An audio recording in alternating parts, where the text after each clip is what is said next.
ଏକାଦଶ ଭାବ ଇଚ୍ଛା ପୂରଣ ହେବାର ଭାବ ହୋଇଥିବାରୁ ଏହି ସମୟରେ କନ୍ୟା ରାଶି ଜାତ ବ୍ୟକ୍ତିଙ୍କର ସମସ୍ତ ଇଚ୍ଛା ପୂରଣ ହେବା ପାଇଁ ବଡ଼ ଅନୁକୂଳ ସମୟ ଭୋଗ ହେବ। ଜୟ ଜଗନ୍ନାଥ। ନମସ୍କାର, ମୁଁ ତପନ ଡାଇଜେଷ୍ଟକୁ ଆପଣଙ୍କୁ ସ୍ୱାଗତ।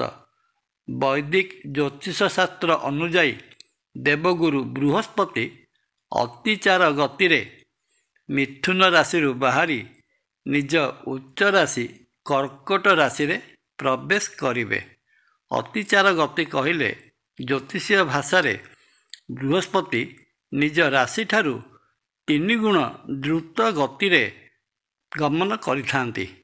ଆସନ୍ତା ଅକ୍ଟୋବର ମାସ 18 ତାରିଖ ଦିନ ବୃହସ୍ପତି ମିଥୁନ ରାଶିରୁ କର୍କଟ ରାଶିରେ ପ୍ରବେଶ କରିବେ ଏବଂ ଡିସେମ୍ବର 5 ତାରିଖ ପର୍ଯ୍ୟନ୍ତ ପ୍ରାୟ 49 ଦିନ କର୍କଟ ରାଶିରେ ଅବସ୍ଥାନ କଲା ପରେ ପୁନର୍ବାର ସେହି ଅତିଚାର ଗତିରେ ମିଥୁନ ରାଶିକୁ ପ୍ରତ୍ୟାବର୍ତ୍ତନ କରିବେ।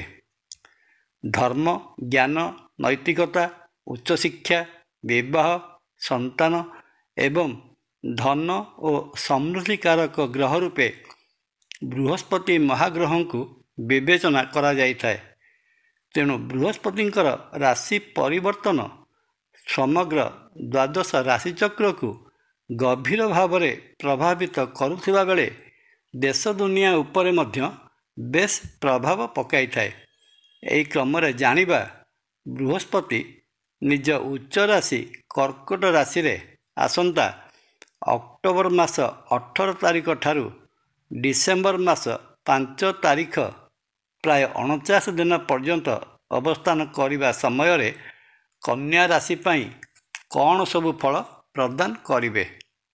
କନ୍ୟା ରାଶିର ଏକାଦଶ ବା ଆୟ ଭାବ କର୍କଟ ରାଶିରେ ବୃହସ୍ପତି ଉଚ୍ଚ ଭାବରେ ଅବସ୍ଥାନ କରୁଥିବାରୁ ଏହି 49 ଦିନର ସମୟଟି କନ୍ୟା ରାଶି ପାଇଁ ବହୁତ ଶୁଭଙ୍କର ସାବ୍ୟସ୍ତ ହେବ। କନ୍ୟା ରାଶି ଜାତ ବ୍ୟକ୍ତି ଏହି ସମୟରେ ସମ୍ପତ୍ତି ବାଡ଼ି କିଣିବାର ସୁଯୋଗ ପାଇବେ। ନୂତନ ଗୃହ ନିର୍ମାଣ କରିବା କିମ୍ବା ଗୃହ ମରାମତି କରିବାର ସମ୍ପୂର୍ଣ୍ଣ ସମ୍ଭାବନା ଦେଖାଯାଏ। ଯାନବାହନ ସୁଖ ମିଳିବ। ନୂତନ ବନ୍ଧୁ ପରିବାର ସହିତ ଯୋଡ଼ି ହୋଇପାରନ୍ତି।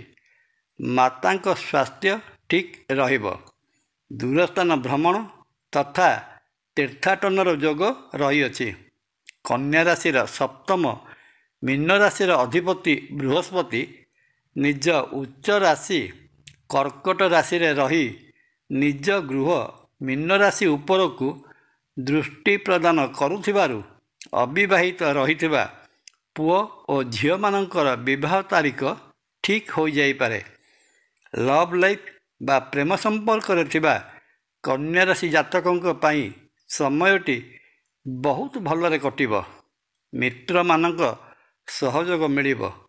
ଦାମ୍ପତ୍ୟ ଜୀବନ ହସ ଖୁସିରେ କଟିବା ସହିତ ସେମାନଙ୍କ ସଂସାରକୁ ନବ ଆଗନ୍ତୁକଙ୍କର ଆଗମନ ହୋଇପାରେ। ବାଣିଜ୍ୟ ବ୍ୟବସାୟ କରୁଥିଲେ ଏହିସବୁ କ୍ଷେତ୍ରରୁ ପ୍ରଚୁର ଲାଭ କମାଇ ପାରିବେ। ନୂତନ ବାଣିଜ୍ୟିକ ସଂସ୍ଥା ଖୋଲିପାରନ୍ତି ତଥା ବାଣିଜ୍ୟ ବ୍ୟବସାୟ ଉଦ୍ଦେଶ୍ୟରେ ବିଭିନ୍ନ ସ୍ଥାନ ଭ୍ରମଣର ଯୋଜନା ମଧ୍ୟ ଦେଖାଯାଏ।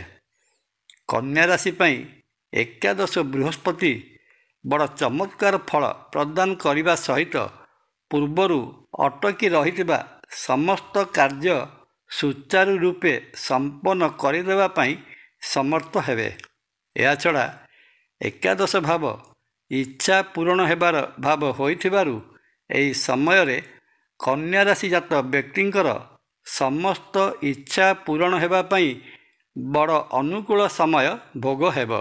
ସମୟର ସଦ୍ବ୍ୟବହାର କରନ୍ତୁ। ଜୟ ଜଗନ୍ନାଥ।